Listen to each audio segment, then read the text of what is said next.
Bismillahirrahmanirrahim. Damata. Babi na 19. Hadim ta ce wallahi yarinyar nan muguwar 'yar sa ido ce. Jiya na fito daga wanka kafin na samu na sa kaya in cusa tsumman da nake cusawa a ciki sai ga ta shigo min ba ko nokin. Tana shigowa idonta akan cikin. Na yi wuf na shige batirim kamar mai jin amai. Ashe ina ta ganni. Sai bayan na fito muna zaune ta ce ai ita ciki na gizo yake mata. Wani lokaci ya girma, wani lokaci ya zama ƙarami. Ɗazu ma kan babu bata ga komai ba. Dariya na mata na bayar da abin da wasa. To nake ga idan muka je da ita akwai matsala. Nabil ya ce gaskiya baki iya saka cikin ba. Wani lokacin ki sa ƙato, wani lokacin baya kai yanda kike sawa. Hadim ta ce tom amma idan iyamu ne a gidan ai ba wani takuran saka ciki ko? Nabil ya ce sai mu kula kawai da takunmu don zuwa da Yasmin ya zama dole ba mu da hanyar da za mu ce ba za mu tafi da ita ba. A ɓangaren Asiya kuwa alhamdulillah mama an je an dawo cikin sa'a. Dare take gani sai glass da suka bata na rage haske amma gidan Nabil na cikin Dambuwa Road aka wuce da ita don dokta ya ce tana yawan kallon korayen ganye. Shi yasa Nabil ya ce a wuce da ita can don da flowers suna ƙara wa ido ƙarfin gani a gidan ya gina wa Hanif ne ƙaninsa amma bai gaya wa kowa na Hanif ba ne. Ya ce a kai ta can kafin a gama ginin gidan malam. Ya sa an yi odar flowers masu tsada a waje wanda za a sa wa gidan musamman ɓangaren mama wanda daga baya je an sake ƙayata part ɗin ya fi na sauran matan tsaruwa. Ran da ya je yi wa mama sallama har da Hadim suka je sun sha hira da mama. Mama sai jan Hadim take a jiki tana ‘yan nan Allah dai ya sauke ki lafiya amma dai ba a can ƙasan Turawan za ki haihu ba ko? Hadim ta ce da a can ne amma na ji su ummi suna cewa idan na shiga watan haihuwa na za mu zo. Mama ta ce yauwa ya fi dai sai yanzu Hadim ta ƙarewa mama kallon mace ce kyakkyawar gaske fara tas ba ta inda suke kama da Fandau. Suna cikin fira sai ga ba Gana da Shatima. Ba Gana ciki ne a jikinta har ya fito sosai. Gaisawa suka yi da mama. Mama ta nuna musu Nabil ta ce wannan shine ɗan nawa Nabil. Shatima da dama ya san sa amma sai kallonsa yake yi wai yau gashi Dmas ido da ido ba a TV yake kallo ba. Shi ma Nabil bin wanda mama ta kira da Shatima yake da kallo. Ba zan taɓa mantawa ba ya ji sunansa a bakin Fandau. Kenan da ba Gana aka masa madadi, lalle kam dole Fandau ta ce ta Shatima yana da kyau. Dan Shatima buzu ne tun yana da shekara 5 iyayensa suka kawo sa karatu wajen malam. Har yanzu ba su zo ba. Malam ya sa an yi neman duniya a Niger ba a samu inda suke ba. Malam yana son Shatima har ya ba shi jari kamar yadda yake ba wa yaransa da almajiransa marasa gata irin su Shatima. Sai Allah ya sa nasibi a harkansa don yanzu haka a dai matasan gidan malam ba wani a gabansa. Kyau kam sai dai a ce ya fi Nabil ma. Mama ta sake cewa Hadim, Halima ga ƙanwar taku fa bayan sun gama gaisawa. Hadim da tuntuni take son buga cikin mama akan maganar Fandau don ta ji me za ta ce. Ta ce mama ina sauran yaran naki. Shiru mama ta yi zuciyarta yana ƙunan tuno mata Fandau ɗinta. Cikin danna zuciya ta ce ai su biyu ne dama. Ɗayan tana aure ne a Nijar. Hadim ta sake cewa mama amma da an gaya mata kin samu lafiya da za ta zo duba ki ai. Mama cikin ƙosawa da zancen ta ce, an gaya mata. Haka suka ci gaba da fira. Hadim uwar 'yan sabo da wuri har ta saba da ba gana, har da musayar lambar waya. Har gidan Malam sai da suka je amma Hadim ko sauka ba ta yi ba. Nabil shi kaɗai ya je suka sha firansu da Malam ya masa sallama ya fito suka tafi. A ɓangaren Fandau ko, tun da Nabil ya tafi take tunanin hanyar tsira. Tana zaune tana tuno yanayin gidansu kawai sai ta ji lambar babanta ya zo kanta. Kamar yanzu take ganinsa a jikin bango inda almajiran gidan suke rubutawa. Ta ja idonta ta rufe, raurau take ganin lambar ɗin. Da sauri ta ɗau wayan har wani haki take. Kamar irin an ce mata ta tsiran nan. Hannunta na rawa ta zuba lambar tana dannawa ta ji ringin. Ai cak ta miƙe tsaye. Jin muryar da ya dogo sallama cikin dodon kunnenta ne ya sa jikinta ya ɗauki rawa. Ina ta fara tana cewa ni. Nabil ko yana dariya ya ɗaga waya yana hello. Ya na ji kin yi shiru? Ko don kin ji muryar wanda ba shi kike tsammanin kin kira ba ko? Dariya yayi ya ce to sorry. Cikin ina Fandau tana wallahi ni lambar baba na kira. Nabil ya ce na sani me kike son ki gaya masa. Ki faɗa min na gaya masa don yanzu haka ina hanyar zuwa gidan. Ya faɗi haka cikin dariyar ƙeta. Don idan kika kira shi ba zai shiga wayansa ba sai dai nawa. Ke ba ma shi kaɗai ba, duk wanda za ki kira wayoyinmu zai shiga. Yanzu haka idan kin sake kira to wayan matata zai shiga. Kin san dalilin tun kafin mu baki layin da wayan mun riga mun yi setting. Mun seta shi ba zai kira kowane layi ba sai namu. Don da mu ya kamata ki yi magana don zamanmu kike yi. Idan ba ki yarda ba sai ki ƙara kiran layin ki gani. Idan kina tsammanin kawai mun ɗauki waya ne mun baki ba tare da lissafi ba, hauka miki ko kin manta zaman sirri kike ne. Ya ci a ce kin sallama kin haƙura don tun daga ranar da kika shigo gidanmu kin san ba ki da mafita. Hadim da take jin su tana ta faman murmushi ta sa hannu ta ƙwace wayan a hannun Nabil. Ta ce, "Hi, mai allo ya bebi na don Allah ki kai wayan daidai cikin ki zan yi kisin ɗin ɗana. Don wallahi na yi misin ɗinsa sosai. Ki gaya masa GBE yanzu yana tare da mom ɗinsa ta gaskiya." Wani irin ƙara Fandau ta yi ta duka wayan a tiles a take wayan ya yi filla-filla. Hadim ta kalli Nabil ta ce, "Ai ka ji ta? Ta doka wayan fakar ta yi wa ɗana illa irin wannan ihu haka." Baƙin zuciya irin na Kanuri ya motsa. Hararanta Nabil ya yi ya ɓata rai.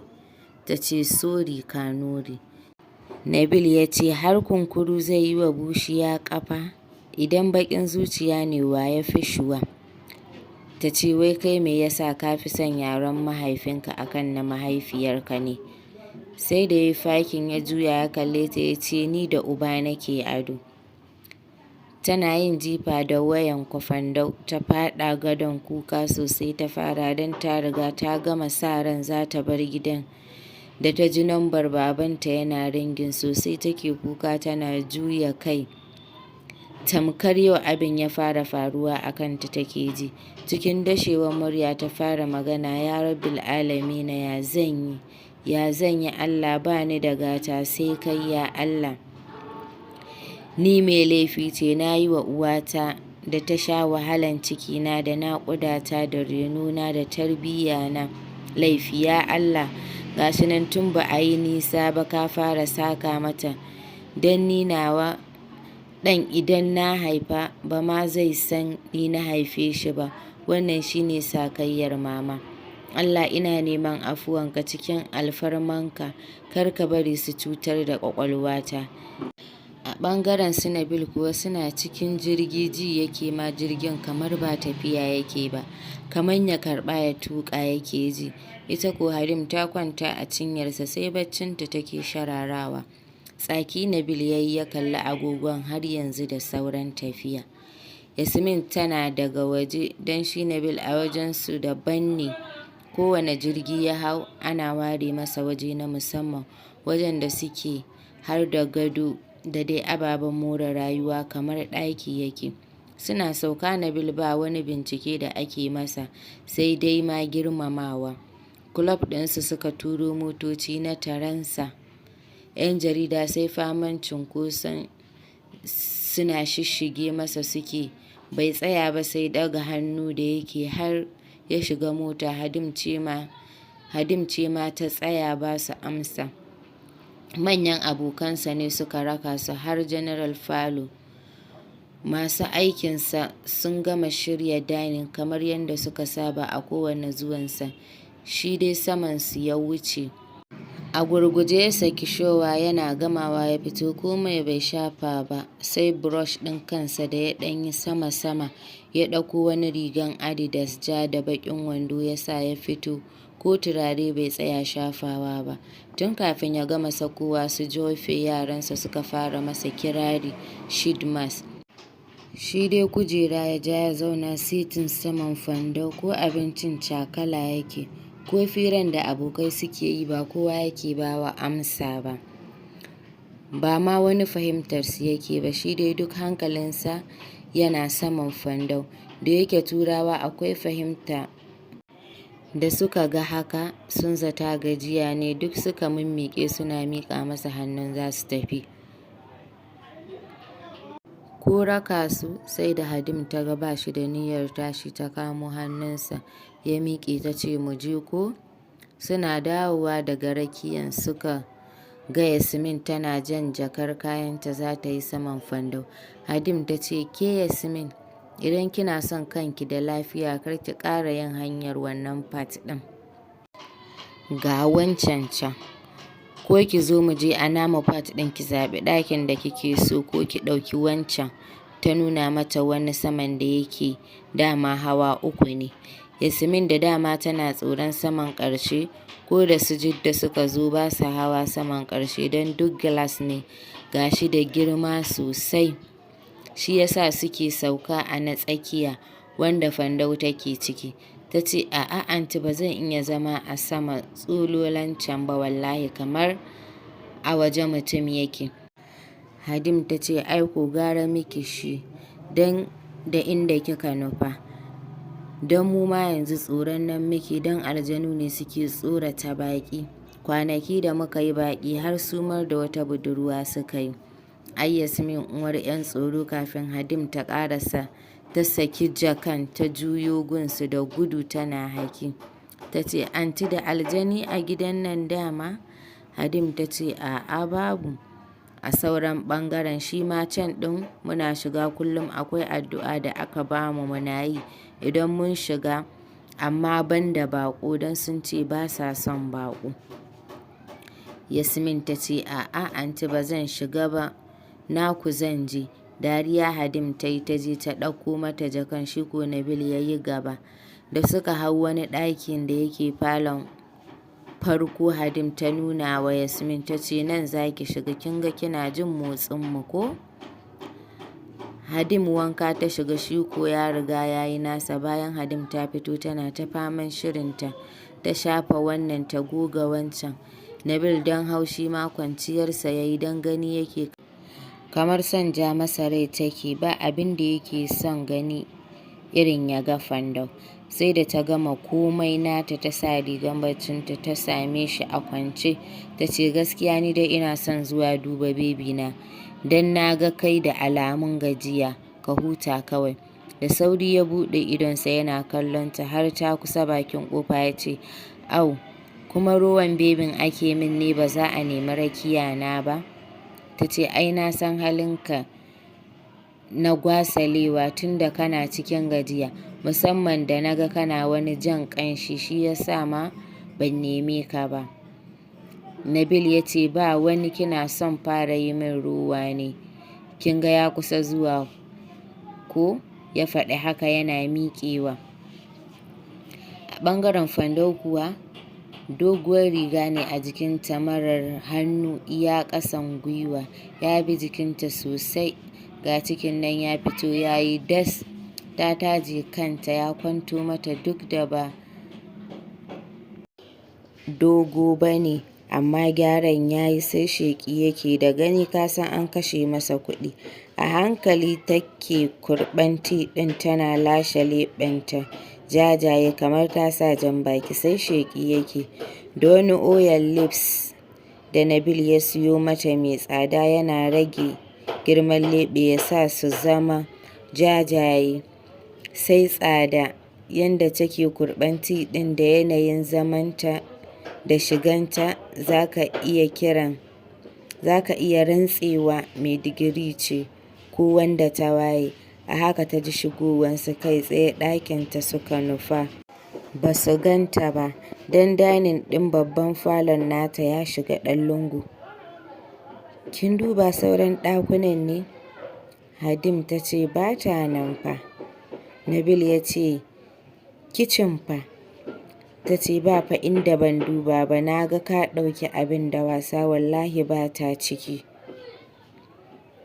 Cikin kwanciyar hankali ya ce to ina za ta je?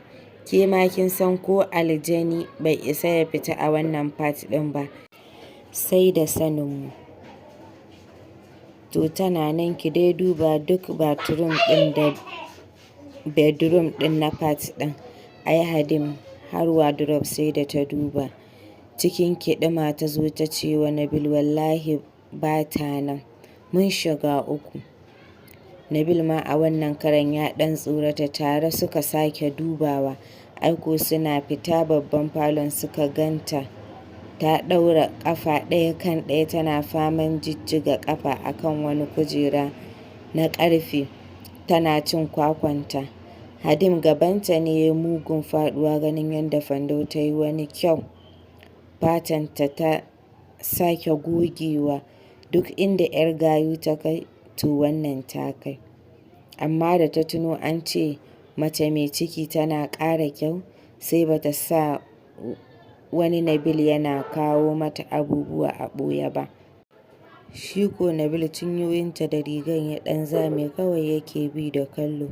Ita ko Fandau sau ɗaya ta musu wani kallon ƙasan ido ta juya ta ci gaba da harkan gabanta, amma fa cikin fargaban yau da me suka zo mata take. Hadim ta kula da kallon da Fandau ta musu, a zuciyarta ta ce yaushe wannan ta fara raina mu, dole ma ya zama tana tsoron mu, in ba haka ba aikin ba zai tafi yanda muke so ba. Cikin wani irin tsawa ta ce ke don uwarki ba kya ganin mutane ne? Ko dai ganin kina cin mai kyau kina kwanciya a wajen da ba a jin ki shi ya janyo, ko don dama an ce talaka bai san kansa ba sai ya ji shi cikin daula yake gane kansa. Fandau da a duniya ba abin da ta tsana irin a zagar mata uwa, miƙewa ta yi tsaye a gabansu ta ce duk abin da za ku min ku min, amma wallahi daga yau an daina taɓa min mutuncin uwata. Ni mai laifi ce a wajenta, wanda na san yanzu haka ina ja mata zagi a gari. Na gaban idona ba zan ƙara ɗauka ba, wallahi kar ki ƙara zagar min uwa, zan iya yin komai a kanta. Ai ba ta ƙarasa ba, Hadim ta kwashe ta da wani wawan mari. Za ta sake ƙarawa, Nabil ya yi saurin riƙe hannunta. Ya ce me kenan hakan? Ba kya duba halin da take ciki? Hadim ta ce ba ka jin zagin na take son yi ne? Ba don darajar bebi na ba wallahi sai na mata abin da za ta rena kanta. Wai tsaya ma ina kika samu wannan rigar mai tsada kika saka? Fandau ba ta yi magana ba, da sauri ta yi hanyar bathroom. Hadim ta ce my star, akwai ayan tambaya akan yarinyar nan fa. Ka manta wannan rigan shine fa wannan wanda na gani a fashion Nai ta neman shi ban sa